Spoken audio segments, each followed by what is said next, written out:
Meus amigos, finalmente foi revelado o grande plano do Vecna para esse final da quinta temporada de Stranger Things. Mas afinal, cara, o que o Vecna quer com aquelas crianças e acima de tudo com a cidade de Hawkins? Será que o Vecna pretende arrastar Hawkins inteira para a dimensão X? O que exatamente o Will descobriu sobre o plano do Vecna usando a conexão da mente coletiva? Será que o Vecna já sabia dos poderes do Will e agora vai tentar manipulá-lo para poder derrotar o Eleven? Acredita em mim, cara, tem um detalhezinho nesse plano do Vecna que ninguém tá percebendo que vai ser chave para eles derrotarem esse bicho no final da quinta temporada. Simbora comentar sobre tudo isso no vídeo de hoje.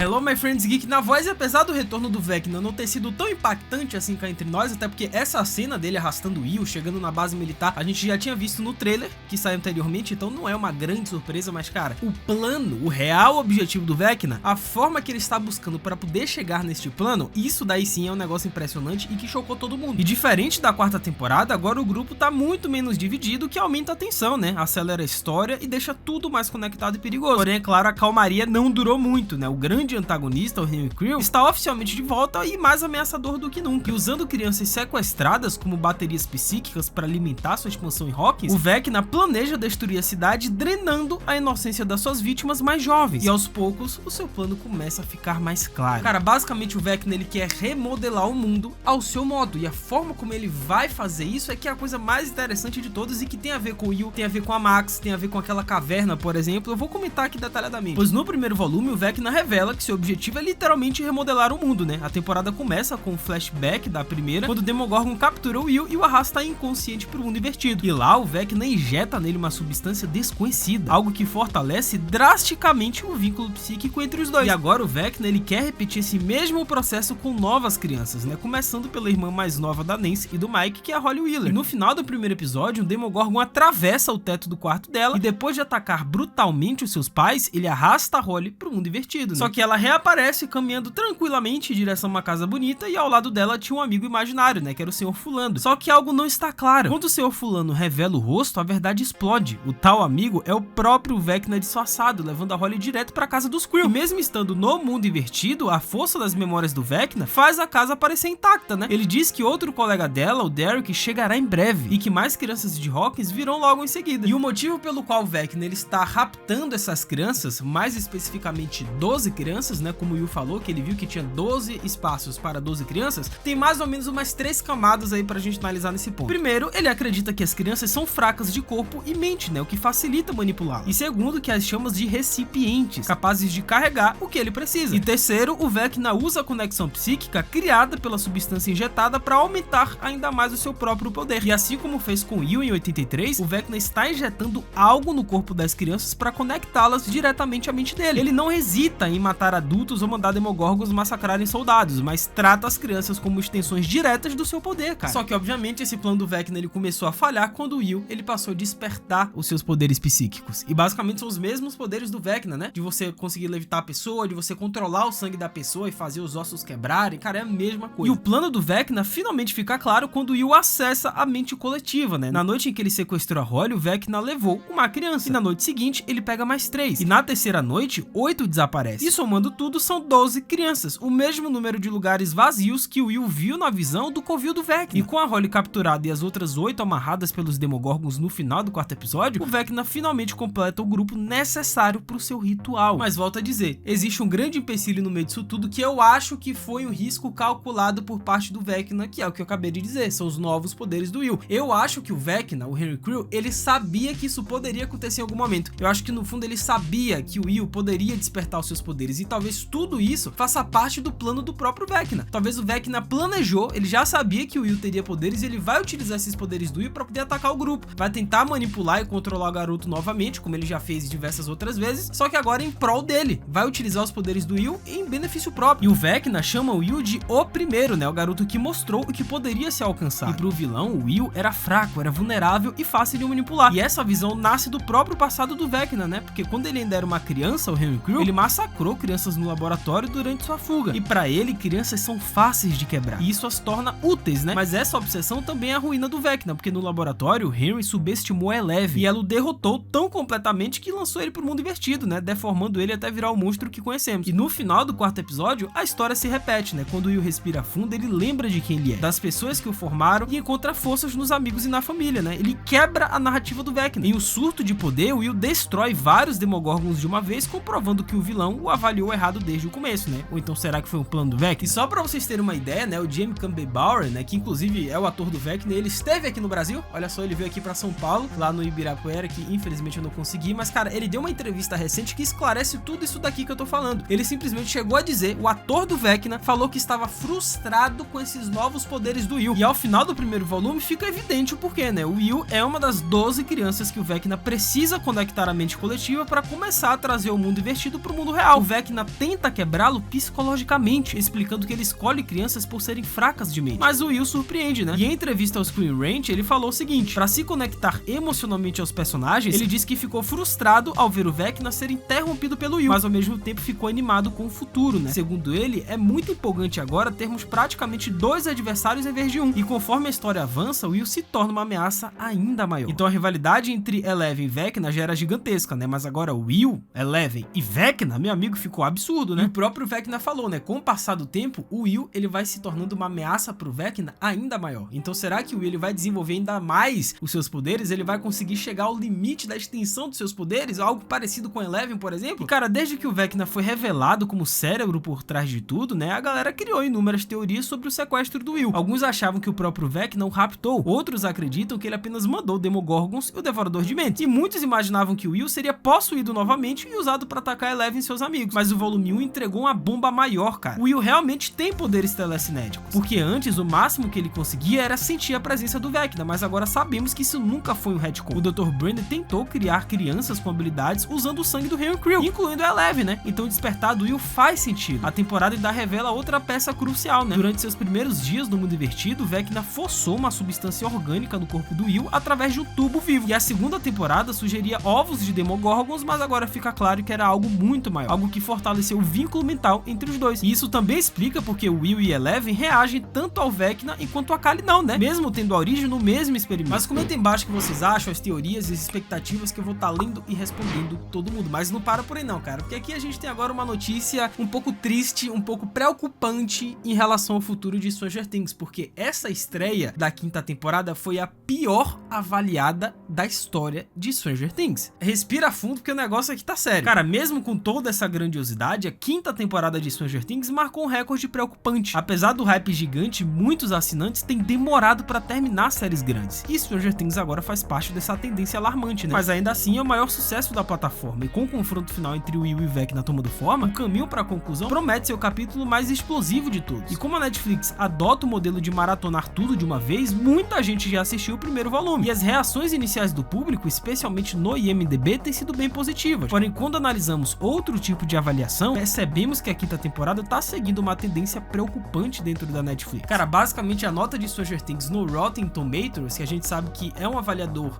que a galera coloca muita credibilidade, eu particularmente não costumo ver muitas avaliações de IMDb, de Rotten Tomatoes, porque eu acho que isso não diz muita coisa, velho. Pô, se você quer chegar à conclusão se aquela coisa que você tá assistindo, série ou filme, é boa ou não, só você assistindo. Por mais que o Rotten Tomatoes diga que tá 70%, mas e se você assistir e achar o filme 90%? Achar o filme melhor do que foi avaliado no Rotten ou no IMDb? Então você tem que tirar suas próprias conclusões. Mas a nota de Stranger Things, ela tá diminuindo no Rotten Tomatoes a cada dia que passa, velho. O problema está no Critics Score, né? A nota dos críticos no Rotten Tomatoes. E com a estreia da quinta temporada, a série apresentou mais uma queda, dando continuidade ao padrão observado ao longo dos anos. E o público continua adorando, né? As notas dos fãs seguem altíssimas, mas entre os críticos profissionais, a queda é constante. A primeira temporada, cara, chegou com incríveis 97%, né? Praticamente perfeito. A segunda veio logo atrás com 94%. As temporadas 3 e 4 caíram para 89%. E agora a quinta temporada estreou com 87%, né? Que é a nota mais baixa da história da série. Mas, cara, eu volto a dizer, 87%, isso significa que a série é ruim, gente? Porque eu tô comentando isso daqui pra vocês, porque muita gente me mandou essa matéria, todo mundo dizendo que, olha, como tô massacrando a quinta temporada de Stranger Things, foi a pior... Gente, pelo amor de Deus,